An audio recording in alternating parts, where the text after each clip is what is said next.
Donc voici la question 4 de ce sujet, donc les lectures de maximum, de tableau de variation et tableau de signes. Alors, première question, le maximum de f de x sur 0,9. On vous parle évidemment de f de x, donc il va falloir répondre une ordonnée. Donc vous allez lire les résultats sur l'axe vertical, et on vous parle de l'intervalle 0,9. Alors ça, l'intervalle 0,9, c'est l'intervalle des valeurs de x. Donc x entre 0 et 9, c'est donc la partie droite de l'axe des ordonnées. Donc vous oubliez en fait toute la partie gauche ici. Il va falloir uniquement se concentrer sur la partie droite de la courbe et chercher quelle est la plus haute ordonnée, c'est la plus grande ordonnée, et donc chercher le point le plus haut de la courbe sur cette zone. Donc le point le plus haut de la courbe, il est ici, et son ordonnée, eh bien, vous allez lire ici le maximum de f de x, c'est 3. Donc maximum de f de x, c'est égal à 3. Et c'est atteint d'ailleurs pour x égale 3. Si vous allez chercher l'abscisse, ce maximum, on dit qu'il est atteint pour x égale 3. Donc sur votre copie, eh bien, vous écrirez le maximum de f de x sur l'intervalle 0,9 et 3.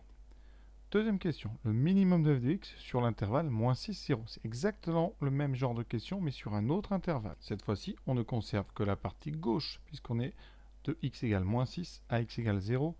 Donc vous allez oublier bien toute cette partie de la courbe ici, la partie qui est à droite de l'axe vertical. Donc tout ça, vous l'oubliez. On ne regarde donc la courbe que sur sa partie gauche. Et on va chercher ici donc le minimum de f de x, c'est-à-dire l'ordonnée la plus petite. Donc vous cherchez premièrement le point le plus bas sur cette partie. Donc le point le plus bas, c'est ce point-là. Et vous allez lire son ordonnée. Son ordonnée, ici c'était moins 1. Donc, eh bien, le minimum de f de x sur cet intervalle, c'est moins 1. Donc, sur moins 6, 0, c'est moins 1.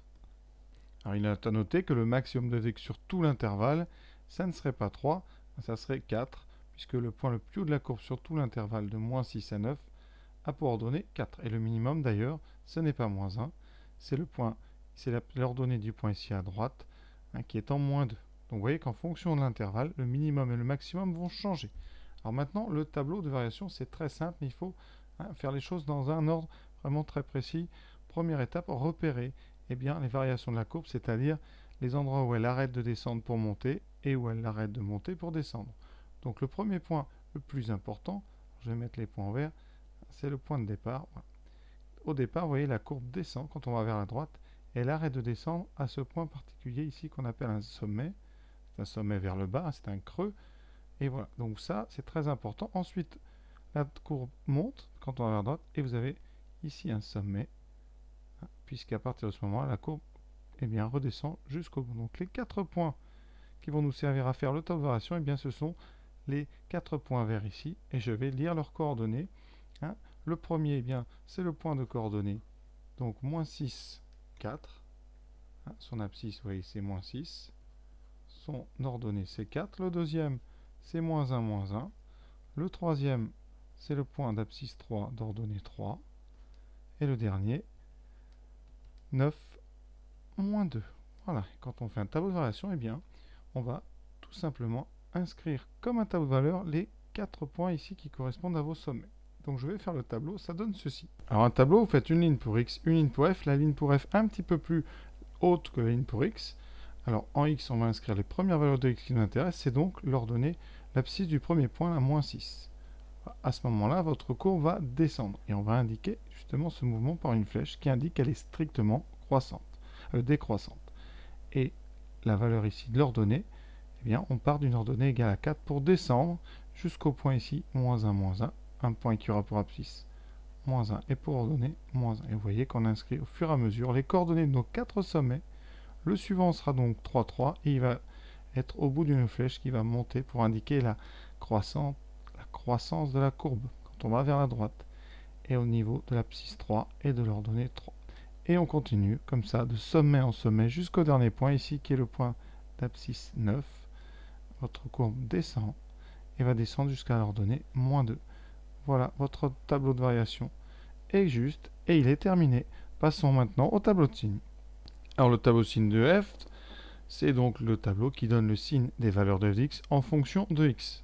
Comment déterminer ça? Eh bien, vous devez déjà comprendre que quand un point est au-dessus de l'axe horizontal, ça veut dire que l'ordonnée f de x qui correspond est positive.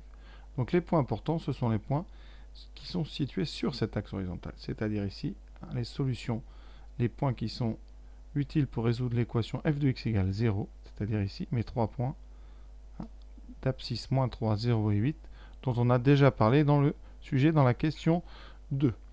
Ça veut dire qu'à ces 3 endroits ici, je le mets déjà dans mon tableau, en moins 3, en x égale moins 3, x égale 0 et x égale 8, eh bien votre fonction f vaut 0. Et ça c'est très important. Quand on est avant moins 3, c'est-à-dire de moins 6 à moins 3, toute votre courbe est située au-dessus de l'axe. Donc dès que vous prenez un point au hasard, la projection va vous donner une valeur positive de f. Donc ici, on va inscrire que de moins 6 à moins 3, et bien on va mettre un plus entre les deux, dans la colonne qui est entre moins 6 et moins 3. Et on va continuer. Ensuite, une fois qu'on passe moins 3, la courbe passe dessous. Donc à chaque fois que vous projetterez un point, vous aurez une ordonnée négative, donc une valeur de f négative, donc on met un moins. Et ainsi de suite. Vous avez après une partie qui est située au-dessus de l'axe, donc une partie positive pour f, et ensuite une partie négative. Donc toutes les parties que vous trouverez en dessous, vous voyez celles que je assure ici, vont vous donner des moins dans le tableau. Et toutes les parties qui sont au-dessus, ici, alors je vais prendre une autre couleur, c'est-à-dire toute cette zone de moins 6 à 3, vont vous donner des parties positives. Donc ici, donc il faudra bien différencier les parties où la courbe est au-dessus de l'axe et les parties où la courbe est en dessous de l'axe.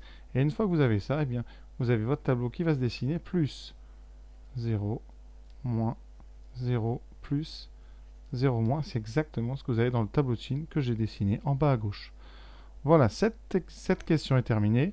À très bientôt.